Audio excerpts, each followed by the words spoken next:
estos hongos entonces tienen afinidad por la queratina, por esta proteína. Los dermatofitos comprenden 3 géneros, ¿ya? Que son sus diferentes especies cada género.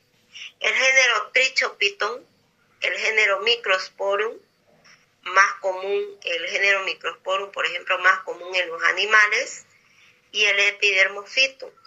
Si bien los Microsporum son hongos, son zoofílicos, que producen o que tienen más afinidad por los animales, pero el hombre, al tener contacto con estos animalitos, entonces se contagia, ¿ya?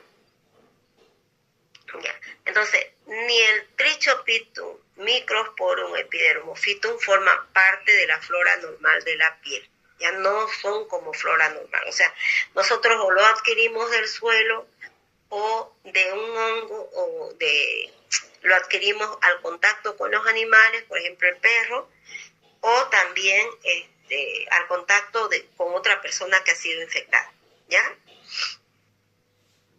Estos hongos afectan, como les decía, la piel y los anexos y faneras cutáneas.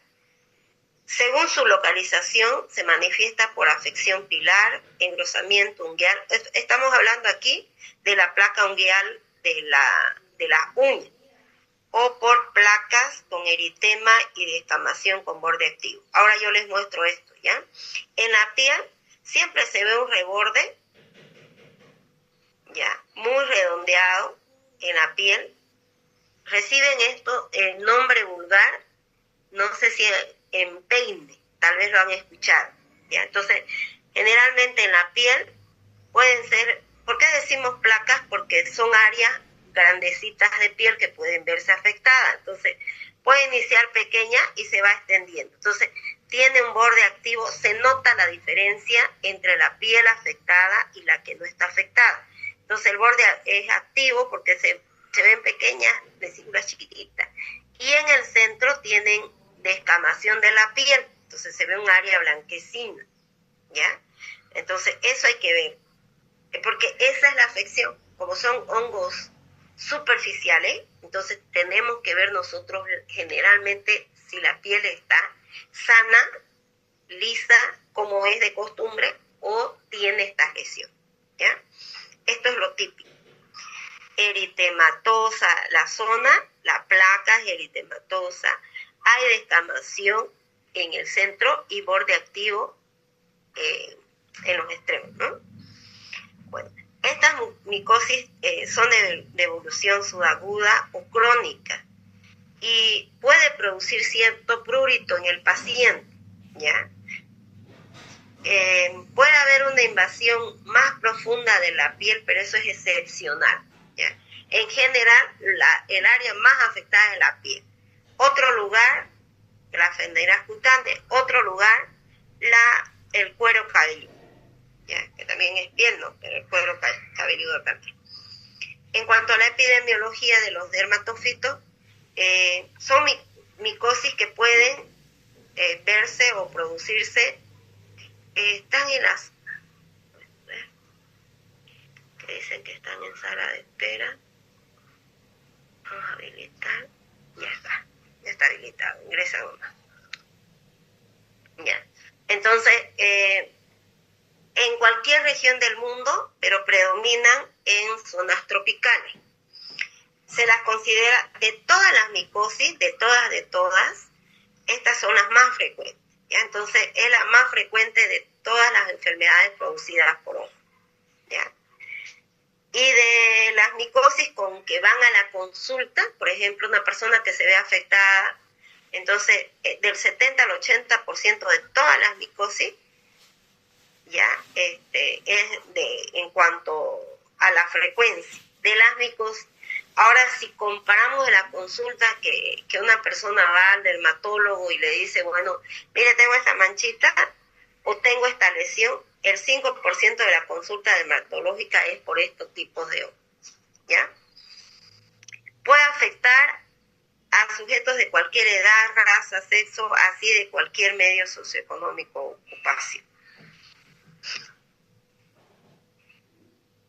Y como les decía, generalmente estas dermatofitosis las nombramos como tiñas también, ¿no? Entonces, podemos decir tiña de la cabeza, tiña del cuerpo, tiña corpóril, tiña de la ingle. De los pies generalmente decimos tiña pedis.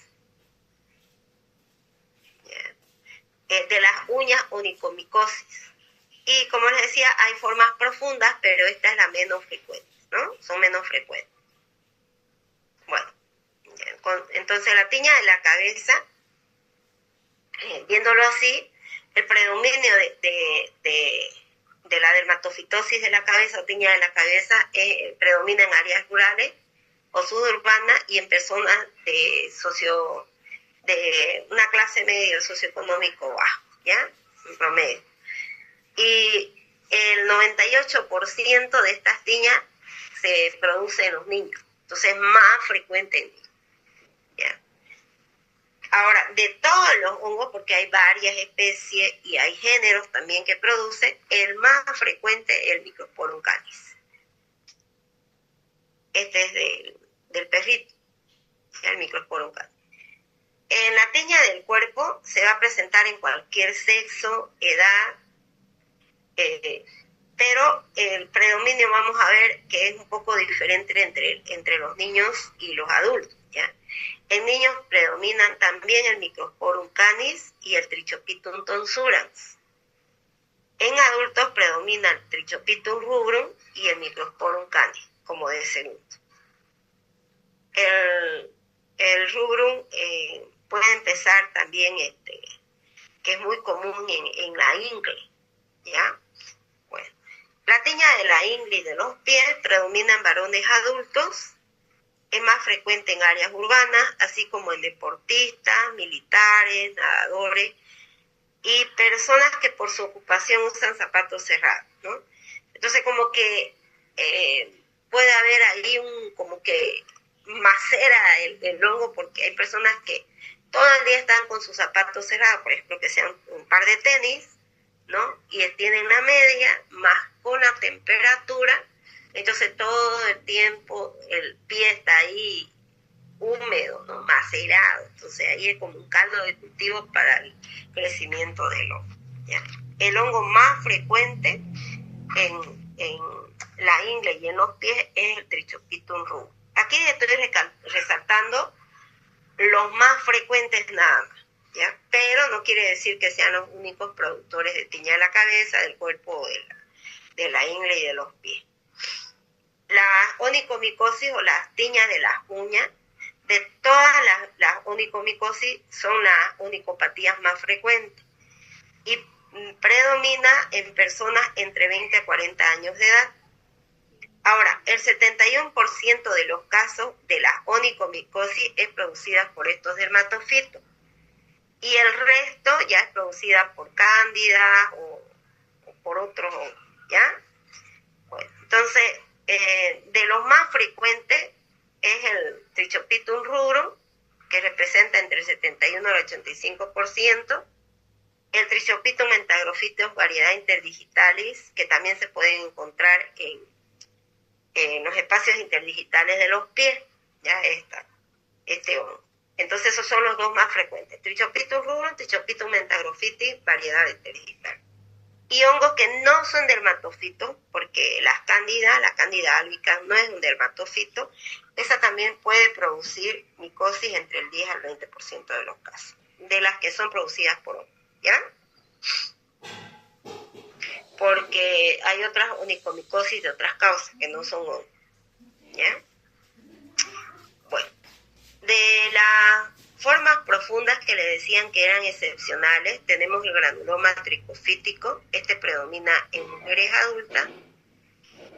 Hay otra que es la enfermedad dermatofítica, también es excepcional y exclusiva del norte de África. Y el pseudomicetoma, que se ha descrito, que es una forma profunda también, que se ha descrito en pacientes inmunodeprimidos o inmunosuprimidos y en pacientes con VIH-Sida. Ahora, ¿cuáles serían los factores predisponentes para adquirir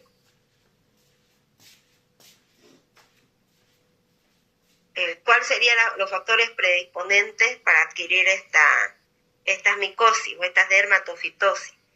Humedad, calor, tratamientos previos o tratamientos a largo plazo con glucocorticoides, enfermedades metabólicas como la diabetes mellitus, insuficiencia arterial, enfermedades inmunitarias como la psoriasis, traumatismo crónico de las uñas, uso de calzado cerrado de material sintético por mucho tiempo, sin el adecuado lavado de los pies y secado adecuado de los pies, lavado también de los tenis.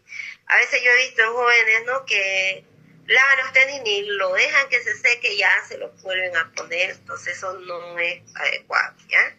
Mala higiene y la costumbre de no secar, como les decía, ¿no?, mala costumbre de no secarse adecuadamente la piel, principalmente la de los pies, y cercanía continua con alguien afectado, ya sea otra persona o un animalito.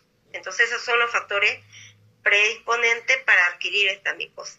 Y otro factor que no nos indica el libro, pero también es determinante, es el factor genético. Hay personas que están ya genéticamente predeterminadas para adquirir las micosis, ¿ya? O para que las micosis, cuando la quieran, le produzcan patología. Bueno, como les decía, hay de diferentes distribución, ¿ya? Hay hongos que son antropófilos, o sea, que se pasan de persona a persona, o que solo se desarrollan en las personas, en el hombre.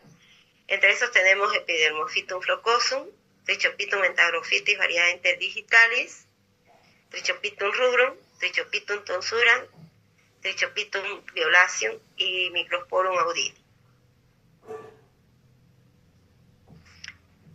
En cuanto a los zoófilos, o sea que aparecen más en los animales, Microsporum canis, Microsporum equinum, Gallinae, Trichophytum equinum, Microsporum nanum, también se lo puede encontrar, si bien en los animales, también en el suelo. Trichophytum mentagrophytis, variedad mentagrophytis, y Trichophytum verrucoso. Todos los que están de negro son los más sobresalientes. De los geófilos o de la tierra, Microsporum cockei, Microsporum gypsum, fulvum y nano. Este es el más importante, el que está remarcado con negro, el gypsum, ¿ya? O gypsum. Bueno, hay otros dermatofitos que tienen una distribución geográfica limitada, ¿ya? Por ejemplo, esto se los ha visto en algunas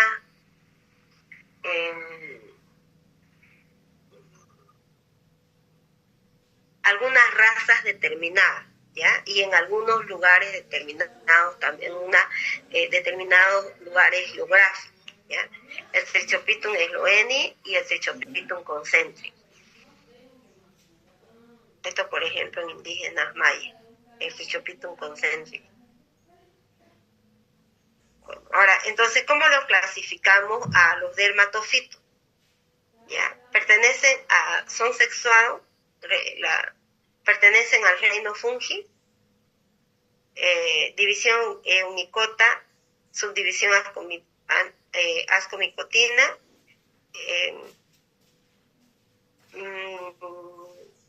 ahora voy.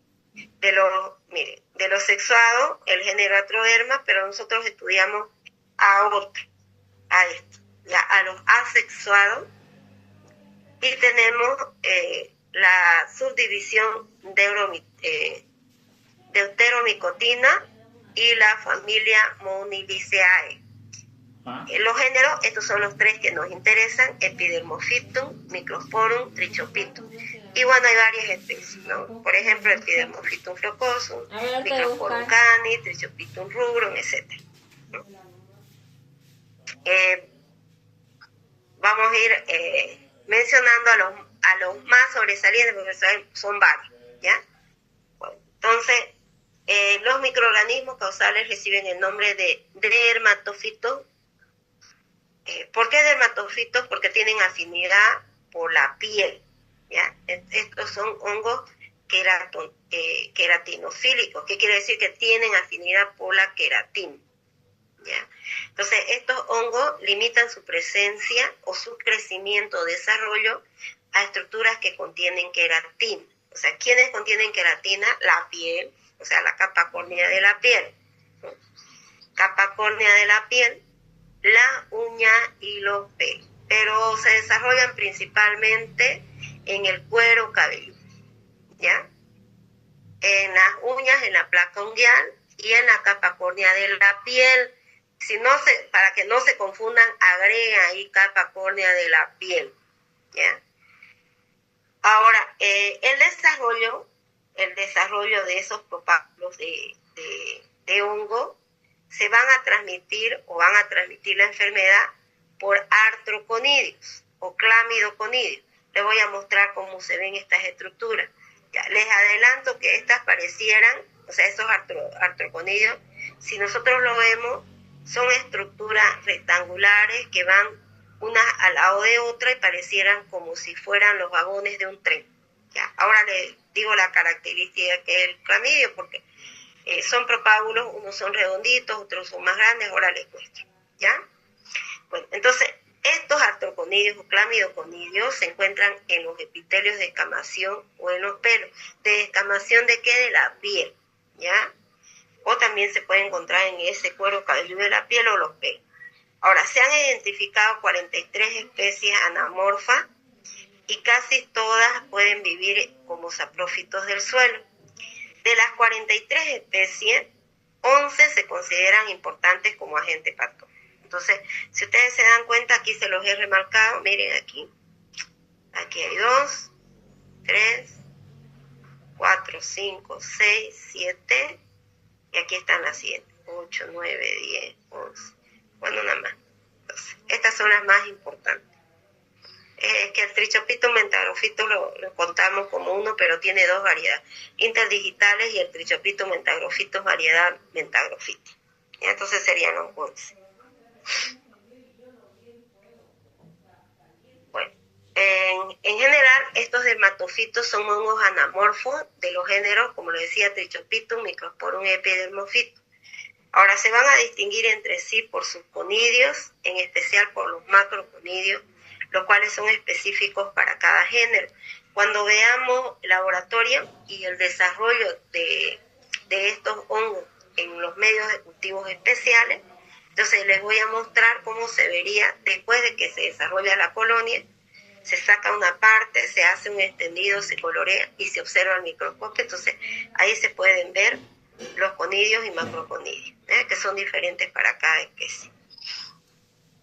Entonces, los dermatofitos constituyen un grupo extenso y homogéneo de hongos con características taxonomónicas, fisiológicas, antigénicas y patogénicas similares.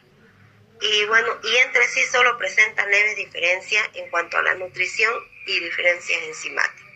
Pero después tienen características muy similares, ¿ya? Bueno, con base a su distribución ecológica, se dividen estos dermatofitos en geofílicos, zoofílicos y antropofílicos, que ya les hice la división. Los hongos geofílicos se consideran ancestros de los dermatofitos patógenos y se difunden del suelo, o sea, en otras palabras, se desarrollan en el suelo. Y el hombre adquiere esta micosis por contacto del suelo, ¿ya? Los hongos zoofílicos han evolucionado en forma gradual del suelo hacia los animales y se difunden de los animales hacia los humanos. Entonces podemos decir que son zoofílicos. ¿Ya? Ahora, los hongos antropofílicos han evolucionado a partir de especies desde los animales y se difunden de una persona a otra de manera directa o por medio de todo lo que son, cuando decimos fomites, todos los utensilios que se ocupan en una ducha o en una cama. Pueden ser toallas, peines, balde, herramientas para sacar las cutículas, en el caso de la onicomicosis, o tijeritas, corta uñas, etc., ¿no? Ropa interior, ropa de cama, etc. Esta evolución es paralela a la pérdida de conidios, así como su habilidad para la reproducción sexual y su asociación con infecciones crónicas. Entonces, para adquirir la enfermedad, se precisa contacto con la fuente donde se desarrolla el hongo. Como les decía, puede ser el suelo, puede ser animales o transmitirse de una persona a persona por contacto directo o por los fómites, ¿no? Por todos los utensilios que se utilizan para la limpieza, tanto del baño, en el baño o en la cama. Ahora, como les decía, puede haber una predisposición genética a adquirir estas micosis, o también puede haber inclusive una resistencia natural a la infección. Entonces, ya, y esto no está todavía aún estudiado ni bien definido, pero se cree que existe un antígeno de histocompatibilidad, ¿ya?, para adquirir estos. Ya. En general, estos dermatofitum, epidermofitum, trichopitum, microsporum, inician la infección por un fenómeno de adherencia a la capa córnea de la piel, y después estos elementos van a germinar. O sea, es como que ingresara una partecita nada más de un artroponidio y de ahí empieza a germinar, se empieza a desarrollar, ¿ya? Y entonces empieza luego a haber la invasión a los queratinocitos. Tenemos 10 minutos y volvemos a ingresar nuevamente. Tal vez Aarón no sea con ese mismo Zoom, tal vez tenga que mandar otro link, ¿ya? Por ahí. Bueno, entonces, en general, la infección se confina al estrato córneo de la piel y a sus faneras o anexos cutáneos. ¿Bien?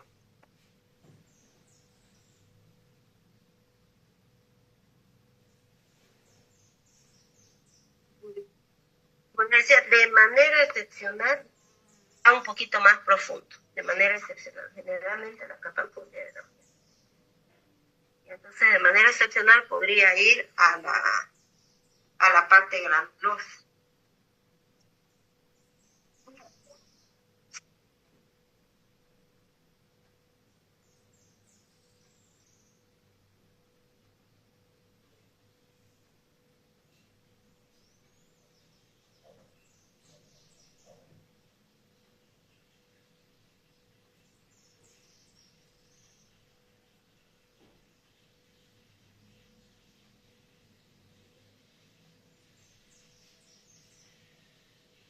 Esta colonización produce una reacción del huésped debido a los productos metabólicos del hongo que van a actuar como factores de virulencia.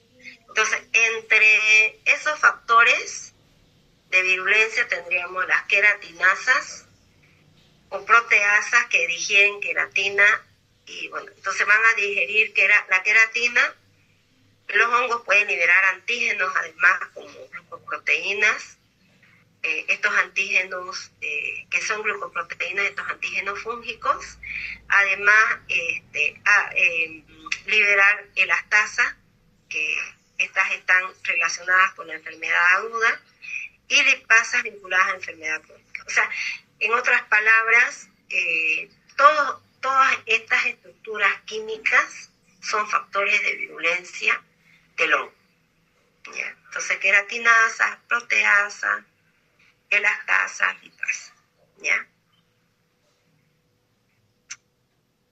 En algunos pacientes se presenta reacción inflamatoria intensa y en otros es mínima.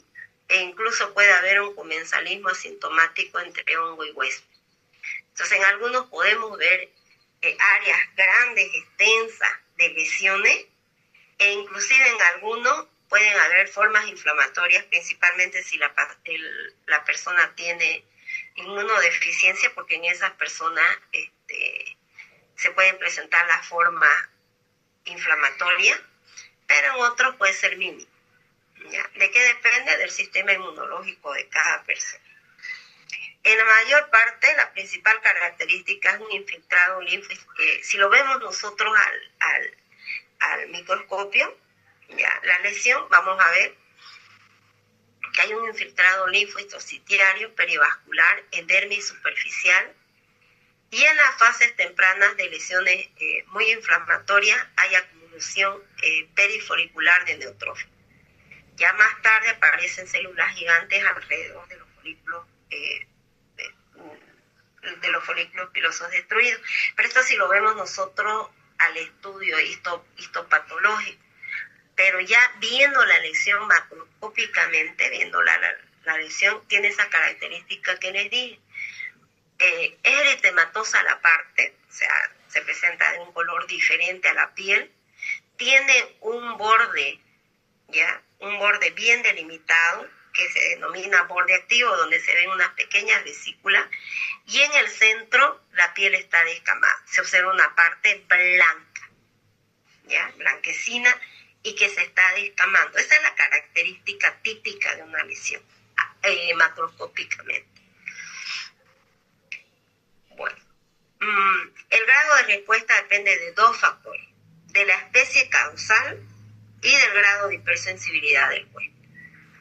Entonces, la especie causal, se ha observado que las cepas de morfología granular tienen producción alta de enzimas, de esas enzimas proteasa, elastasa, lipasa, queratinasa, estructuras de la queratina, ¿no? Y estas especies presentan artroconidio. Entonces, estas especies que presentan artroconidio, que es la forma parasitaria, entonces se presenta principalmente en las cepas zoofílicas y geofílicas. O sea, estas van a generar mayor inflamación. ¿Quiénes son estas? Aquellas que no están tan adaptadas al hombre, ¿no? Porque las especies antropofílicas están más adaptadas, ¿ya? Entonces, zoofílicas y geofílicas.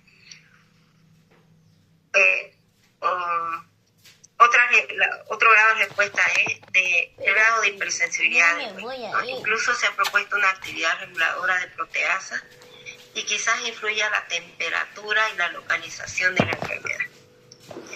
Entonces, por parte del huésped existe respuesta a través de anticuerpos, inmunoglobulinas como inmunoglobulina G, inmunoglobulina M, inmunoglobulina A e inclusive inmunoglobulina E. Además, existe evidencia de que los mananos producidos por los hongos suprimen o disminuyen la respuesta inflamatoria. Es que los hongos tienen paredes, ¿no? ¿Se acuerdan? Quitinosas y también de estructuras como los bananos. Esos son carbohidratos. Existe una proteína perteneciente a los dermatofitos del género Trichopitum, conocida como TRITEC4, que funciona como desencadenante, ¿ya? Entonces, si este hongo, al tener esta proteína, ¿ya?, cuando está en contacto con la piel, entonces, por parte de nuestro sistema inmunológico, el contacto con esta proteína activa nuestra respuesta inmunitaria ocular, los anticuerpos, ¿ya? Y además de la respuesta humoral por los anticuerpos, entonces una sensibilidad retardada. Y bueno, se puede producir proteasas exocelulares, y esto puede ser clave para explicar la adaptabilidad de estos microorganismos al huésped. Y luego su consiguiente diseminación en los tejidos que tienen queratina, ¿ya? Entonces, si estos hongos activan esta proteína, en otras palabras, nuestra respuesta no es tan eficiente, ¿ya? Ahora, el desarrollo de la inmunidad celular se correlaciona con hipersensibilidad retardada y puede mostrar vínculo con curación clínica y eliminación del dermatofito. En otras palabras, lo que nos está indicando es que nuestro organismo, nuestra respuesta inmune es más efectiva cuando son nuestras células, aunque tarden más, nuestras células son las que pueden eliminarlo, inclusive eliminarlo, ¿ya? Entonces, En otras palabras, la falta o los defectos de la inmunidad celular predisponen a dermatofitosis crónicas o recurrentes, como puede suceder en pacientes inmunodeprimidos, ¿no? Porque, por ejemplo, en un paciente con VIH-Sida, ¿cuál es la deficiencia? Celular, los linfocitos T, ¿no? Entonces, esto hace de que haya una mayor predisposición a dermatofitosis crónicas o recurrentes. Bueno, ¿qué más aquí que es importancia? Para que nos pasemos ya. Aquí miren el desarrollo. Miren, hay una espora que ingresa a nivel de la superficie de la piel, que se puede reproducir en la capa córnea de la piel. Al inicio se ve como una pápula, una elevación nada más. Luego la lesión se hace redondeadita, anular, y por extensión ya de los filamentos se va a ver ya más grande, más grande. ¿Ya? Entonces también podría haber parasitación de los vellos y entonces actuar como reservorio. Miren, acá ingresa una espora que es una estructura pequeña y va desarrollándose hacia los extremos. Ya se está desarrollando de dentro hacia afuera.